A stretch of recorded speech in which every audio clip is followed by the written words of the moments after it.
ஆண்டவர் இயேசுவின் நாமத்தில் உங்களை வாழ்த்துகிறேன். மத்தேயு 26:41 நீங்கள் சோதனைக்குட்படாதபடிக்கு விழித்திருந்து ஜெபம் பண்ணுங்கள்.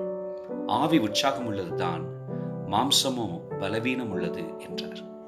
விழித்திருந்து ஜெபம் பண்ணுங்கள் என்று சொல்லி நம்முடைய ஆவிக்குரிய எல்லைகளை காத்துக்கொள்வதை குறித்து இந்த வசனம் நமக்கு உணர்த்தி சொல்லுகிறது. நம்முடைய கரங்களில் கொடுக்கப்பட்டிருக்கிற அந்த ஆவிக்குரிய நன்மைகளை, விலையேற பெற்ற பொக்கிஷங்களாகிய நன்மைகளை நாம் காத்து கொண்டிருக்கிற ஒரு ஜாக்கிரதை உணர்வு நமக்குள் எப்பொழுதும் இருக்கட்டும்.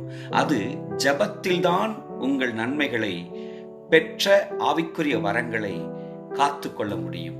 சத்துரு உன்னை பார்க்கிலும் விலையேற பெற்ற நம்முடைய விசுவாசத்தை எடுத்து போட எண்ணிக்கொண்டிருக்கிற இந்த காலங்கள், விசுவாசத்தை காத்துக்கொண்டு தேவநாம மகிமைக்கென்று செயல்படுவோம்.